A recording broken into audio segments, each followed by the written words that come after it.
ناظرین کرام السلام علیکم ورحمۃ اللہ وبرکاتہ۔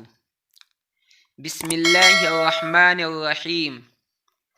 ایک گاؤں میں ایک باپردہ خاتون رہتی تھی جن کی ڈیمانڈ تھی کہ شادی ان سے کریں گی جو انہیں باپردہ رکھے گا۔ ایک نوجوان اس شرط پر نکاح کے لیے رضامند ہو جاتا ہے۔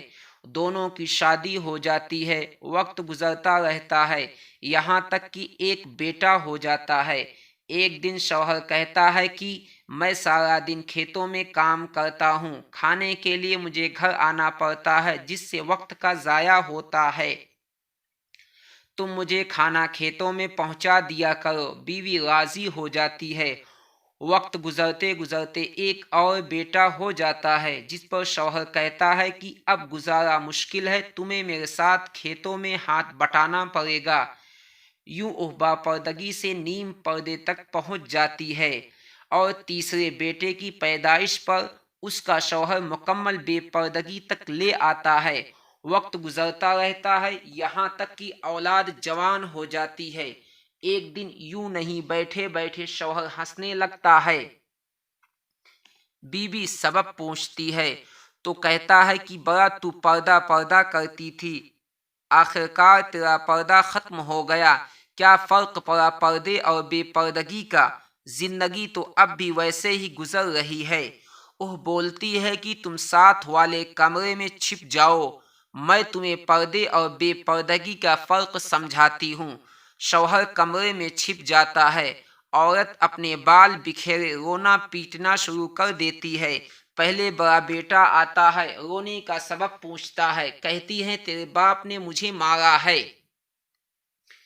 بڑا بیٹا ماں کو سمجھاتا ہے کہ اگر مارا ہے تو کوئی بات نہیں، وہ آپ سے محبت بھی تو کرتے ہیں، آپ کا خیال رکھتے ہیں۔ وہ سمجھا بجھا کر چلا جاتا ہے۔ عورت پھر سے رونے کی ایکٹنگ کرتی ہے اور دوسرے بیٹے کو بلا کر بتاتی ہے کہ تیرے باپ نے مجھے مارا ہے۔ دوسرا بیٹا کو غصہ آتا ہے، وہ باپ کو برا بھلا کہتے ہوئے ماں کو سمجھا بجھا کر چپ کروا کر چلا جاتا ہے۔ آخرکار عورت یہی ڈرامہ چھوٹے بیٹے کے سامنے کرتی ہے۔ چھوٹا بیٹا تو غصے سے آگ بگولا ہو جاتا ہے اور زور زور سے گالیاں بکتے ہوئے ڈنڈا اٹھاتا ہے اور کہتا ہے کہ ابھی باپ کی خبر لیتا ہوں۔ پھر عورت شوہر کو بلا کر بولتی ہے کہ پہلا میرے پردے کے وقت پیدا ہوا تو اس نے تیرا پردہ رکھا، دوسرا نیم پردے کے زمانے میں پیدا ہوا تو تیری آدھی لاج رکھ لی، جبکہ تیسرا جو مکمل بے پردگی کے زمانے میں پیدا ہوا تو وہ مکمل طور پر تیرا عزت کا پردہ اتارنے گیا ہے۔ حاصل کلام: پردہ عورت کا فطری تقاضا ہے جو خالق مرد و زن کی طرف سے قاعدہ بھی ہے، جس کی بے شمار حکمت خالق ہی جانتا ہے، اور یہ دنیاوی قاعدہ بھی ہے کہ اگر آپ کسی مشین کو چلانے کے لیے کمپنی کے ہدایات چھوڑ کر عقل سے چلانے کی کوشش کریں گے تو مشین کی بربادی یقینی ہے۔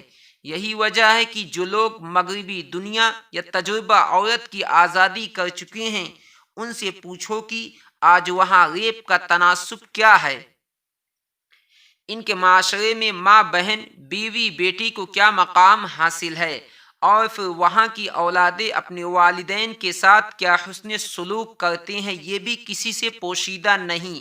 اور مشرقی معاشرہ میں آج بھی ماں بہن بیوی بیٹی کو کیا مقام حاصل ہے، اور ہمارے معاشرے میں عورت کس قدر محفوظ ہیں، یہ بتانے کی ضرورت نہیں۔ اور جس قدر ماں باپ اپنے بچوں کی تربیت اسلامی اصولوں کے مطابق کرتے ہیں، اسی قدر بچوں سے خدمت کا لطف اٹھاتے ہیں۔ ناظرین کرام، آپ سب کو میری یہ ویڈیو کیسی لگی کمنٹ باکس میں اپنی رائے کا اظہار ضرور کریں۔